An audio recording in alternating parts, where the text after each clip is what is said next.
Now, it might have started with the lonely call of a trumpet down by the river, or maybe one key struck on an old piano in a juke joint at the edge of town. One thing is certain, it all came together at the beginning of the century, and Memphis became the home of the blues. Hi, this is Dick Clark, and I'm standing in a light rain on the roof of the historic Peabody Hotel in downtown Memphis. Now, up here, we're able to see one of the most famous rivers in the whole wide world, the Mississippi. It conjures up romance, all kinds of music. In the early 1900s, it was on that river that musicians traveled by barge, riverboat, steamship, any way they could to get to Memphis, the city where it was all happening. They gathered down there on Beale Street and became one of the most exciting musical movements in American history. By 1912, that's where W.C. Handy's Memphis Blues became the first blues song ever published. And from that point on, things kept cooking. Musical history kept being made. In the mid-50s, 5 young men arrived in Memphis, each searching for his own style of music. And by combining the heart of country with the soul of rhythm and blues, they found a new sound and changed popular music forever. Rockabilly was born. After creating remarkable careers for themselves, our legends returned home to make music together one more time. Along with Elvis Presley, these 4 gentlemen created musical history. Johnny Cash, Jerry Lee Lewis, Roy Orbison, and Carl Perkins. From Memphis, Tennessee, where rock and roll was born, it's Johnny Cash, Jerry Lee Lewis, Roy Orbison, and Carl Perkins, with their very special guests, June Carter Cash, John Fogerty, The Judds, Rick Nelson, Ace Cannon, and Marty Stewart. Coming Home, a rockin' reunion hosted by Dick Clark. Now, it all started in a small storefront recording studio operated by Sun Records. That studio was about to come alive once again with a sound that touched all of us. Today, we call it rock and roll.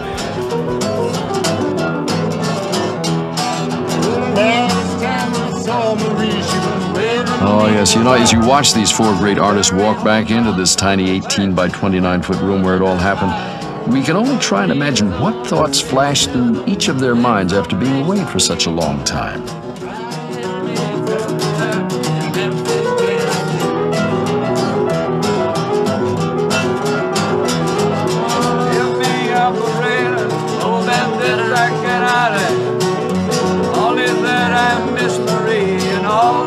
We had. You know she's only 6 years old. Information, please.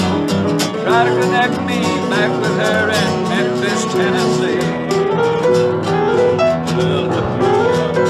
That jam was the beginning of a week filled with music and memories. Now, as we experience this celebration, you're going to hear these legends and their friends in very revealing interviews as they talk with our producer-director, Gene Wee.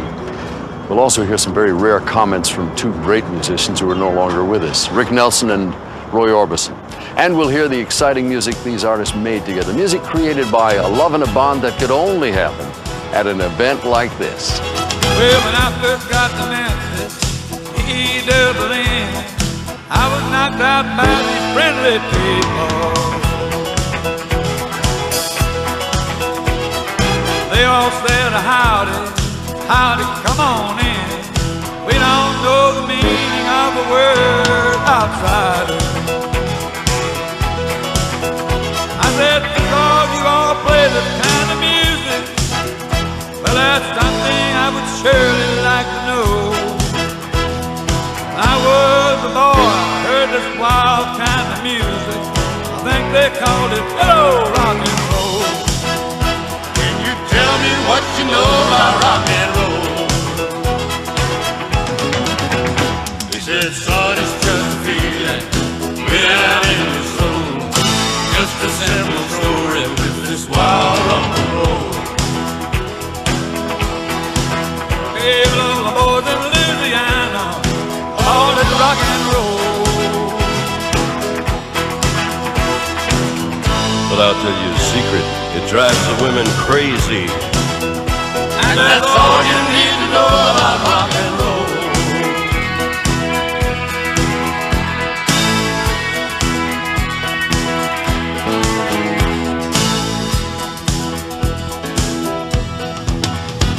Well, you could not imagine the shape my head was in. Took me a walk down by the Mississippi. Well, I heard this rockin' music coming out of the harbor inn. I couldn't resist, I had me a drink, then I had me a listen. I said to the boys in the band, when you get a break, that's something that I'd really like to know. When I was a boy, I heard this wild kind of music, and I think they call it rock and roll. Tell me what you know about rock and roll. Rock and roll legends Carl Perkins and Roy Orbison perform When Coming Home, a Rockin' Reunion continues.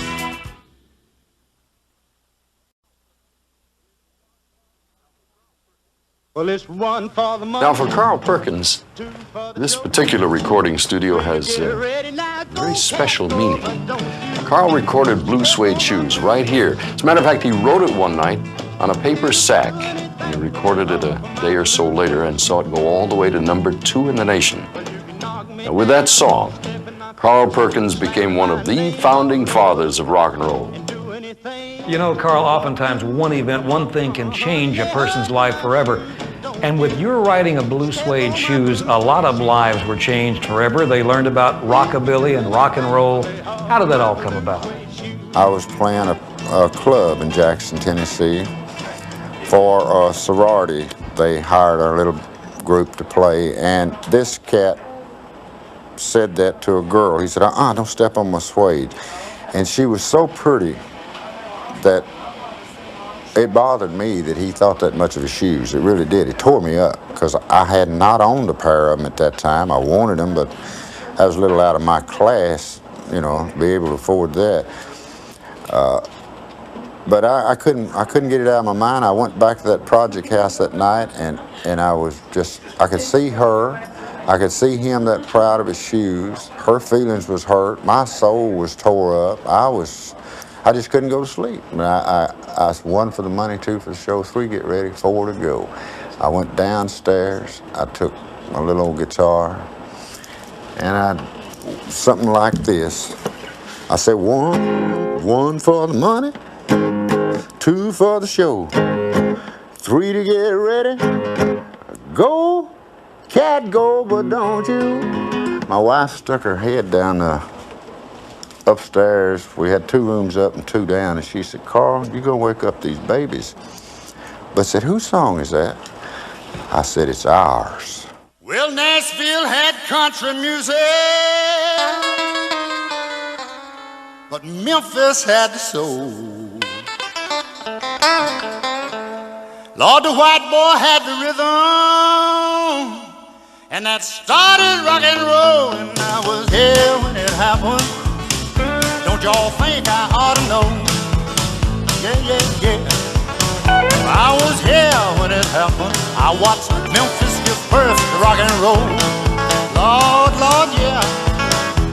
Well, a cat named Elvis, he bopped into the sun right off the street. Sang Blue Moon of OKY, but he did it with a brand new beat. Yes, he caught him asleep and whirling out there by surprise. Jerked him up, he rang him out, and he hung him out to dry. I was here when it happened. Don't y'all think I ought to know? Lord, yeah, I was here when it happened. I watched Memphis live first to rock and roll. Here's kind of the way it happened. Well, the drummer boy was the beating on drum, just rocking and it going wild. Bass little sticker was clicking and clacking, but doing it in a different style. Guitar strumming and piano pumping, and the lead man kicking out the blues. Check the singer was swinging and swinging, saying something about Blue Suede Shoes. I was here when it happened. Lord, I think I ought to know, yeah. Folks, I was here when it happened. I watched Memphis give birth to rock and roll. What What you think about a little guitar? Come on, son.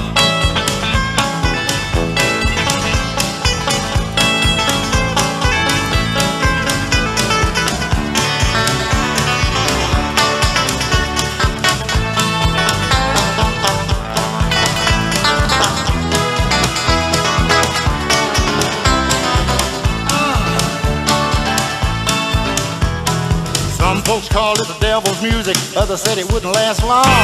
31 years since we started shaking proves somebody was wrong. In 64, the Beatles in the four with the rock and roll best friend. The Beatles and the Stones with the old beat home and the world went crazy again. I was here when it happened. My friend, I think I ought to know. Yeah, yeah.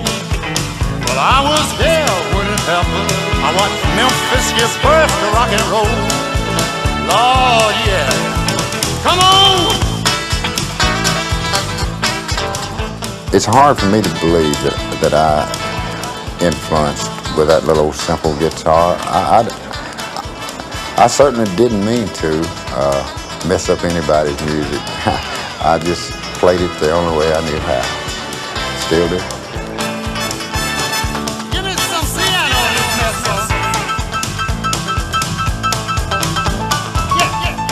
Carl Perkins is like a brother to me. We grew up just across the Mississippi River from each other. I've always been a fan of his guitar playing, especially, and the way he dances on stage. I've always wished I could move my feet like that.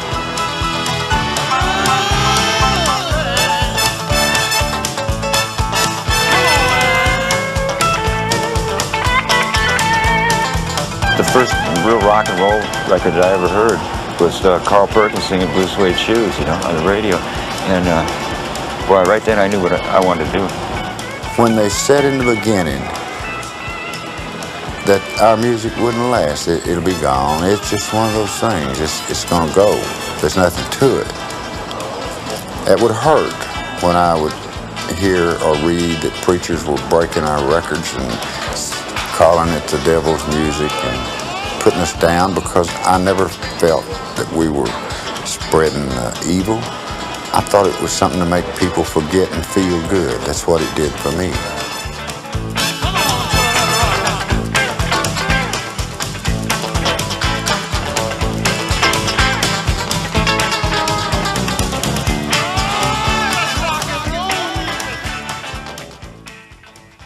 Now, this is another historic recording studio in Memphis, American Sound. They say more #1 hits came out of this room than any other studio in the whole world. Now, I know that's saying quite a bit, but let me name just a few of the artists and songs that were recorded here. Neil Diamond, Sweet Caroline and Holly Holy. Dusty Springfield, Son of a Preacher Man, and her classic Dusty in Memphis album. Elvis Presley, In the Ghetto. And that's just for starters. Now, for us, it was the setting for the coming home of a very special man. He started his career as a backup singer in Texas for Pat Boone. Hey, baby, jump over here when you do it.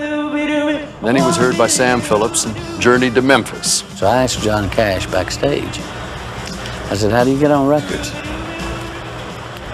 He said, call Sam Phillips and tell him I recommended you. So I did, and Sam said, Johnny Cash doesn't run my record company, and hung up the phone. So I went to Clovis, New Mexico with my guys, my group, and we cut a song called Looby Dooby. And then I brought the record back to Cecil Hollifield. We called him Papa Hollifield. He was kind of the record, he had the only big record store, and he knew all about music. So he played it for Sam Phillips on the phone. And Sam said, I can't hear anything. He said, send it to me. So we sent it to him. He called and said, can you be here in 3 days? So I borrowed some money, and we came up in the 3 days and recorded, and it was great. It was, we were right at home. Only the lonely know the way I feel tonight. He's the only man Elvis Presley considered to be a career threat. A rock and roll legend, the late Roy Orbison. It's a long and lonely highway when you're traveling all alone. I was on my way to nowhere, but now I'm coming home.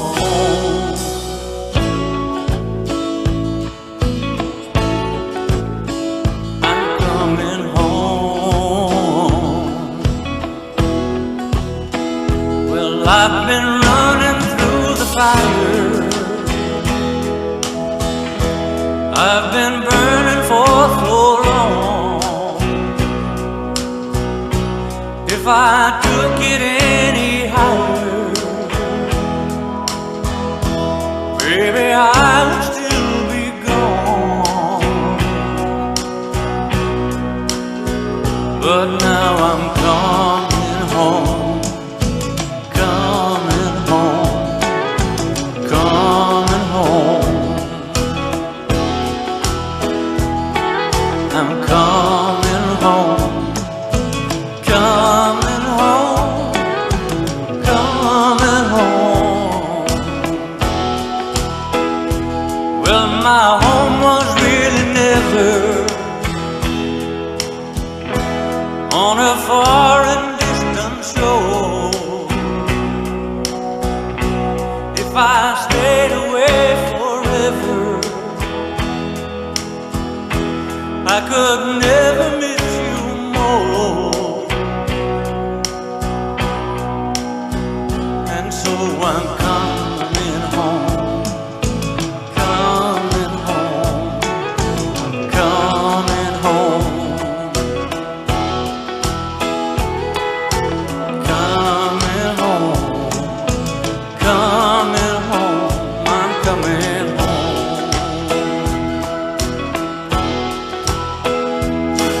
I think of all the years gone by, never even wondered why I never touched the ground. All the time has come and gone, all the nights I spent alone, but now I'm homeward bound. I heard the thunder over Canaan, and I've heard the angels cry, and their voices came revealing, as you live, so will you die.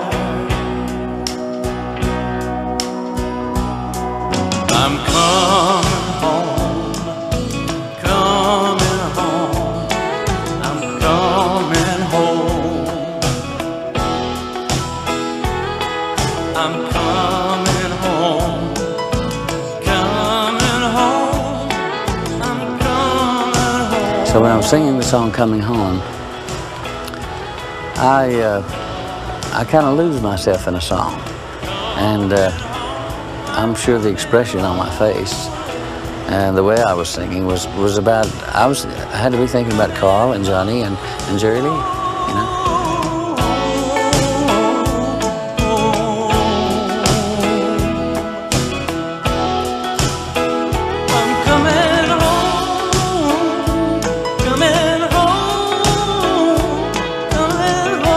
New songs from Johnny Cash and Jerry Lee Lewis. When Coming Home, a Rockin' reunion continues.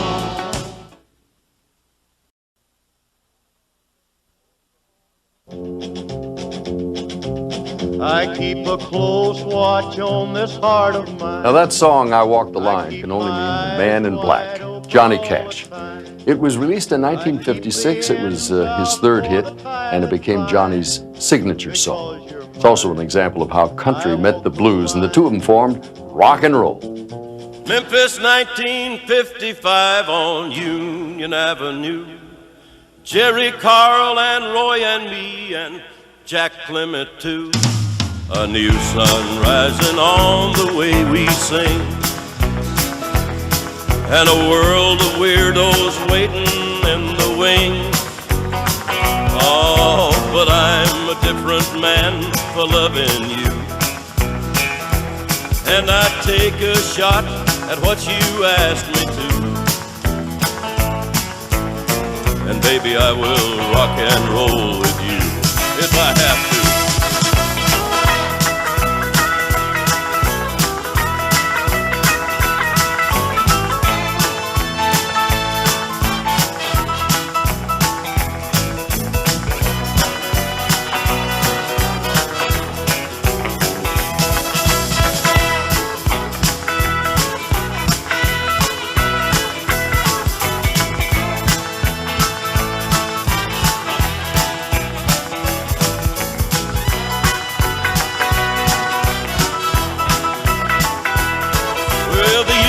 called us Rockabillies, all of us ran through. When the big cat opened up the door, boop, bop, a lop, bamboo. I didn't ever play much rock and roll, 'cause I got so much country in my soul. But I love you, and though I'm past 42, there are still a few things yet I didn't do. And baby, I will rock and roll with you if I have to. Throughout the years, ever since I left Sun Records in 1958, somebody at one time or another every year said you should go back to Memphis to record the old feel, the old sound.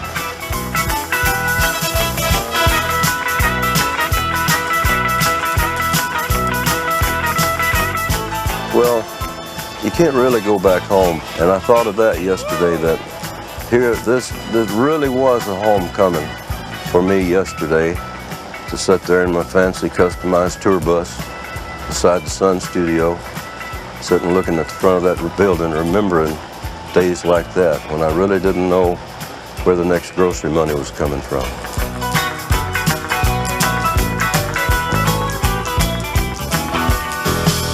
That's all I ever wanted to do was sing. But I tried a few places when I first got out of the Air Force and I couldn't get a break, so I entered radio announcing school here in Memphis, Keegan School of Broadcasting. And I'd been going 5 months, half-time, when I finally got Sam Phillips to listen. I called several times and tried to make an appointment, and I was put off and turned down, so one day I just showed up on his steps with my guitar, and they let me in and listen. There's a story in our town of the prettiest girl around. Golden hair and eyes of blue, how those eyes could flash at you. I was remembering the day I signed my recording contract. At that time I was working for a man named George Bates in Memphis, a place called Home Equipment Company, trying to sell home improvements and refrigerators and washing machines. And I was broke. I had 15 cents in my pocket the day I signed my recording contract, and I didn't have a paycheck coming. And when I walked out the door, and I thought of this yesterday when I crossed those steps, there was a panhandler asked me for money when I walked out the door. And at that time, cigarettes were 20 cents a package and a loaf of bread was 20 cents, and I didn't have enough for either one. So I gave him my 15 cents and walked on. Like most early rockers, Jerry Lee Lewis came from the South, where living was the meanest. We know of the romance of the river, but life was hard. Just imagine what it was like being down there along Cotton Row in the early waterfront days. Wasn't easy, I'm sure. This was reflected in a lot of the South's music, from gospel to blues to rock and roll. Now for Jerry Lee, it was a pumping piano style with a sledgehammer beat that brought him the nickname The Killer.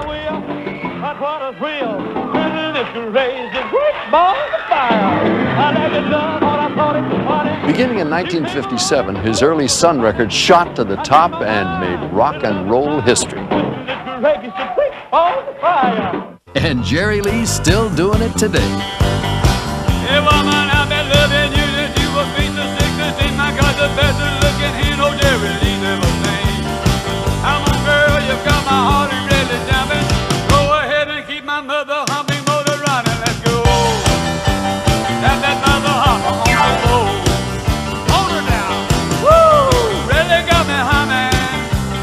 Keep my motor running. Hey baby, I got fuel injection, I got some chrome wheels, I got sweet and seasoned girls, the kind you really like to feel. Satin sheets all up and down my bed. Pretty little pillow, you can lay your lovely head and let's get it on. My God, bring it on. Oh, you really got old Jerry humming, my God, keep my old motor running. Baby, some rock and roll. At the age of 8, folks brought me a Stark piano, one of them all upright, and I taught myself to play. 2 weeks I was playing pretty good. You know, sure.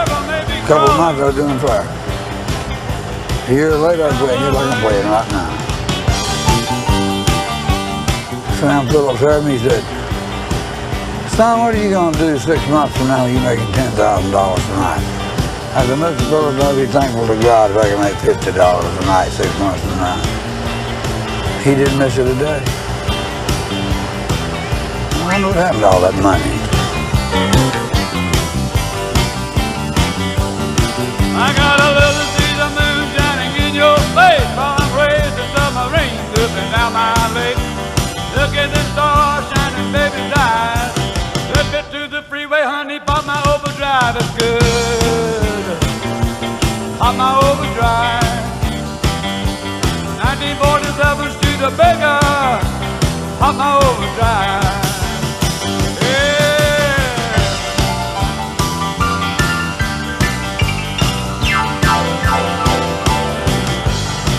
I knew it was different. I knew it was right.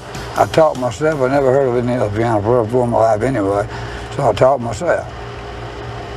Self-style, you know. And Al Jolson, Hank Williams, Jimmy Rogers, Jerry Lee Lewis. These are 4 stylists. The rest of them imitators. If there was a way on earth to corral talent, it's fired in one direction, we'd have another bomb equal to the hydrogen bomb. He's probably one of the most raw, talented, gifted people that I know. Jerry Lee Lewis, if you can corral it. But if you get a little part of it, you still got greatness. He's magic, he really is. Wish I was 18. Our legendary quartet remembers the king, Elvis, next.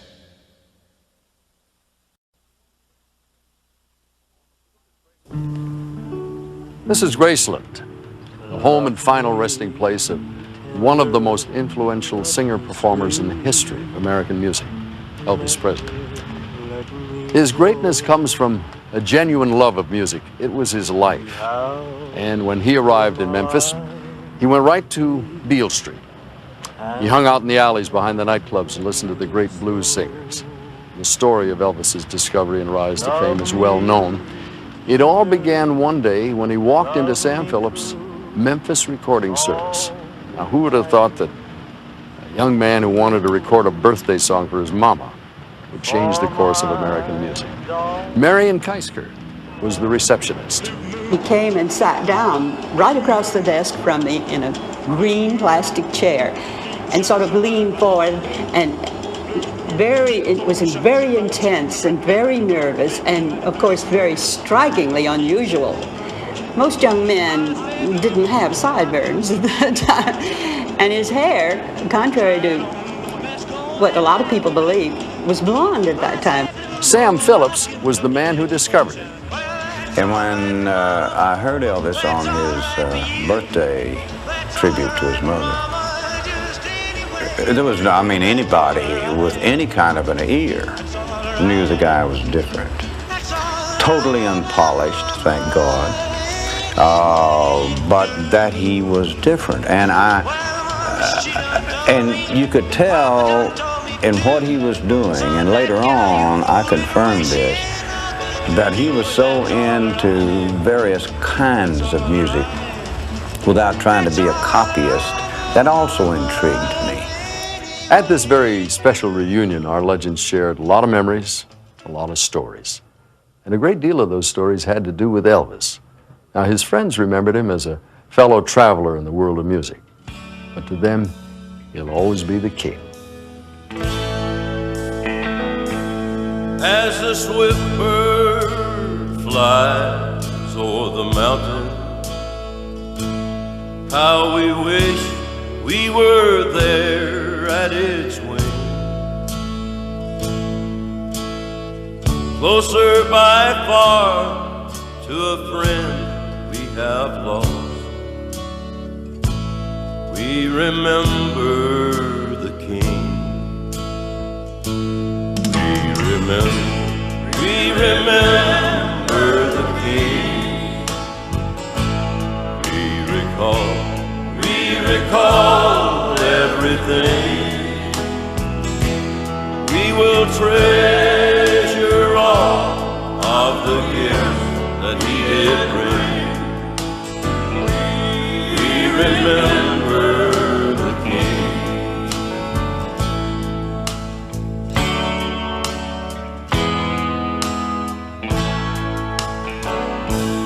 And when shadows fall in the valley, to that precious memory we cling, like a spark that ignites and his flame still shines bright, as we remember the King. We remember the King. We recall everything. We will treasure all of the gifts that he did bring. We remember the King. We remember the King. We recall everything. We will treasure all of the gifts that he did bring. We remember the King. We remember the King. We recall everything. We will treasure all of the gifts that he did bring. We remember the King. Elvis is with us in spirit.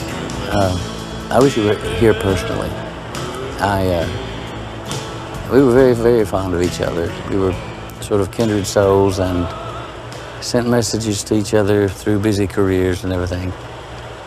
And I had a photograph taken with Elvis in '56, and then we had another photograph, I think, taken in '76. So it's a 20-year span there, and only 2 photographs.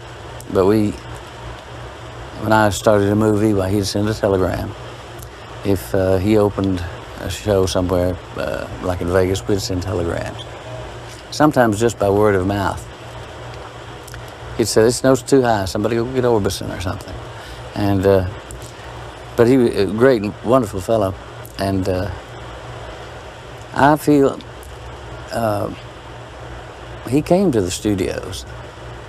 We sat around many evenings at the studio. Sometimes we'd play and sing. And so it's like he's not gone. And that's very, very good. In this heart, I know that our kind of music, it might have made it. It might have made it. But without Elvis to record it first, without the charisma, the looks, the ability, the talent, everything an artist needed, he had. And he excelled what we did so fast. He'll be in there, right here. Our historic reunion with the class of '55 continues with Rick Nelson, the Judds, and John Fogerty in a moment.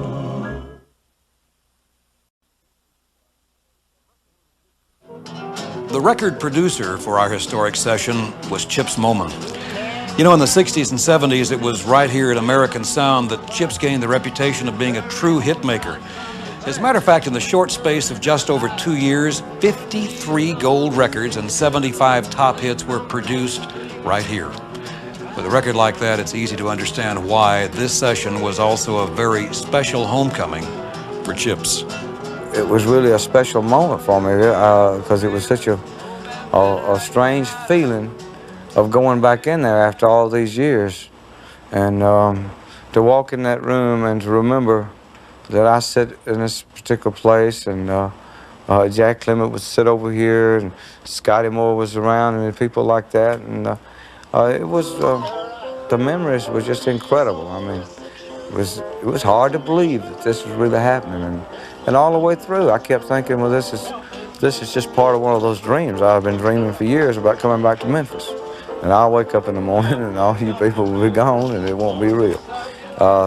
Forever, people will be creating styles coming from these guys. And where it'll end, I don't know, but in the long run, 100 years from now, in the long run, you would be able to pick out and say, well, I know that little part right there came from Carl Perkins and that one came from Johnny Cash and so forth. That's the kind of impact these guys have created. You know that special feeling and warmth Chips just spoke about? Well, it was everywhere, from the media blitz earlier here in the lobby to Roy Orbison's beautiful singing of Coming Home. Now, the other three members of our legendary quartet each add their special touch, beginning with, would you believe, a very subdued Jerry Lee Lewis. Listen. 16 candles, they make a lovely night, but not half as bright, baby, as your lovely eyes are tonight. I may just blow out those candles, make your wish come true, for I'll be wishing that you love me too.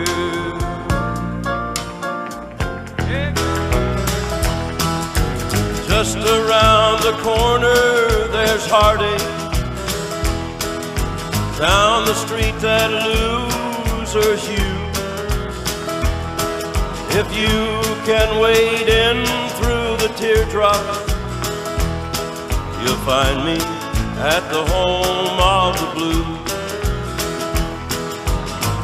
I walk and cry while my heart beats, keeps time with the drag of my shoes.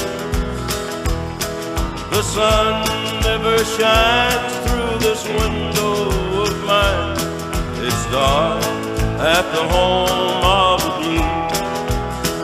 Oh, but the place is filled with the sweetest memories, memories so sweet that I cry. Dreams that I've had left me feeling so bad, I just want to give up and lay down and die. So if you've just lost your sweetheart, and it seems there's no good way to choose, come along with me, misery loves company. Welcome at the home of the blues.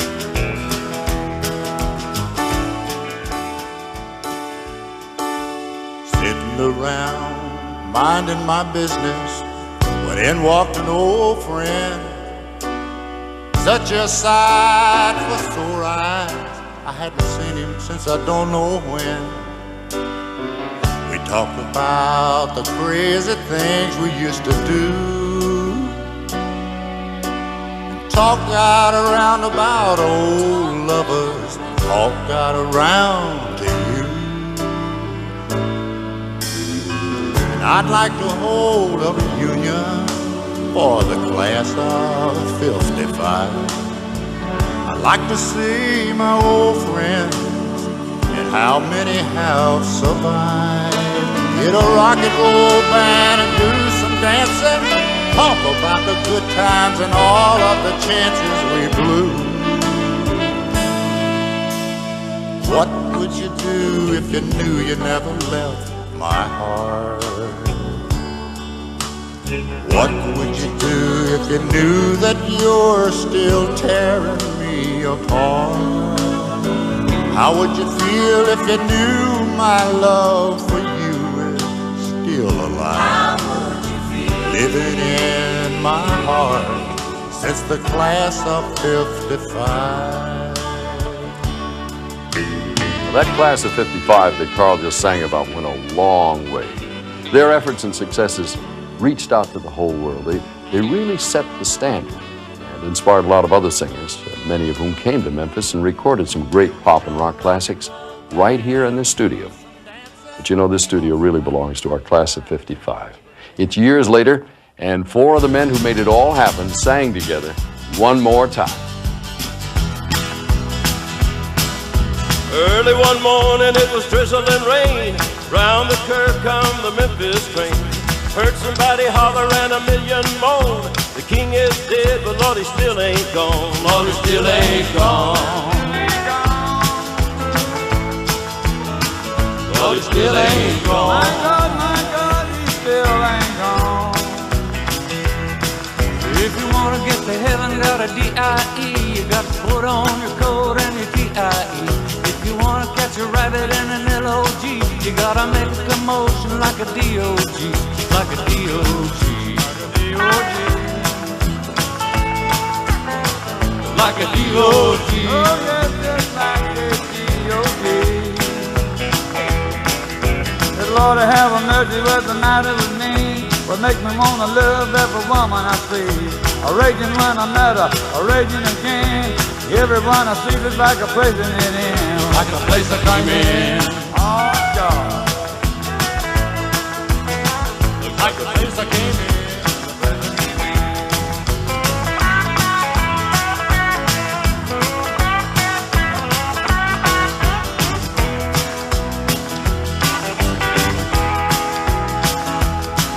Lord, I got my name printed on my shirt. I ain't no ordinary dude, cause I don't have to work. I just got to town, now I'm gone again. But it's a different track, but it's the same old train.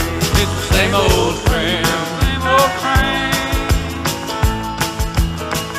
It's the same old train. Oh, my God, it's the same old train.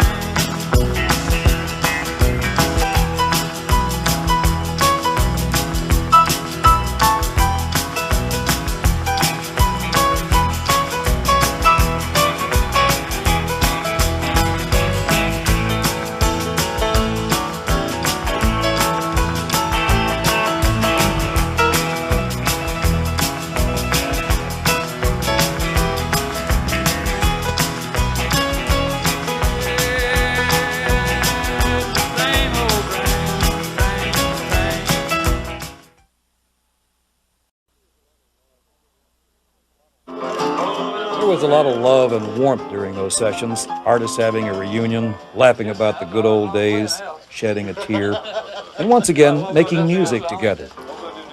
There was no doubt that we knew we were experiencing history being made all over again, and we certainly could see the genuine admiration that those artists had for each other.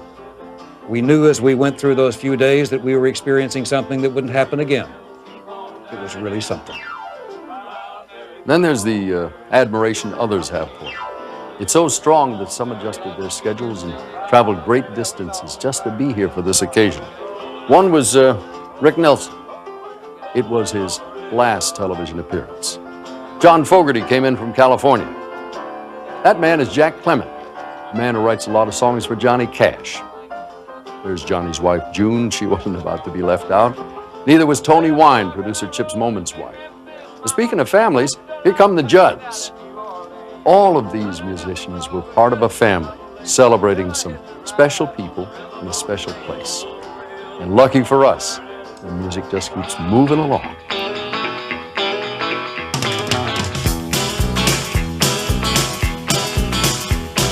I was young, I spent my summer days playing on the track. The sound of the wind. I feel, without a doubt in my mind, that I'm one of the luckiest men that ever walked on this earth to be able to be called a part of what's happening here in Memphis.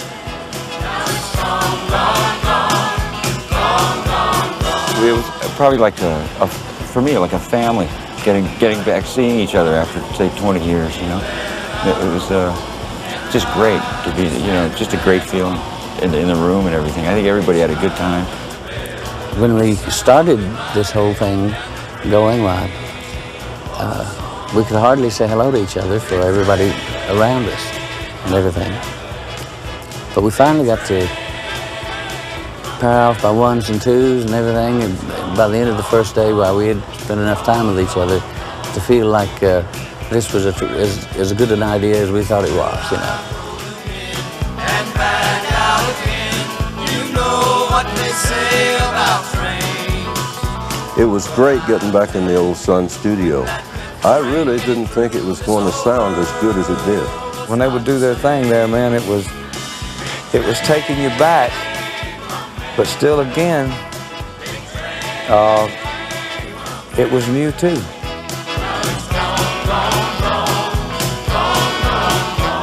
When Chips Moman decided to bring back 4 of the 5 people who started that whole world, Dick Clark said, take our cameras and our sound recorders and go down there with Chips Moman and make sure we don't miss history again.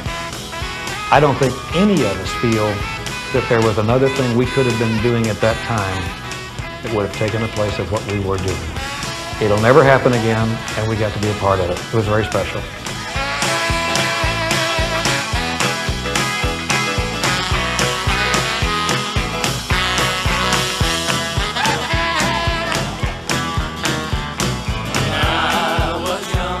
Four legends who helped change the course of American music getting together again where it all began. That was reason enough to celebrate. Who knows, it could happen on other centers of music around the country, whether it's the surf sound in California, beach music in North Carolina, the folk rock scene of San Francisco, the sound of Philadelphia, Motown, Detroit, or doo-wop in New York. From coast to coast, this country is rich with musical history and memories to be shared. It's America's music, and yes indeed, the beat does go on. Thank you for coming home for our Rockin' reunion. For now, Dick Clark. So long.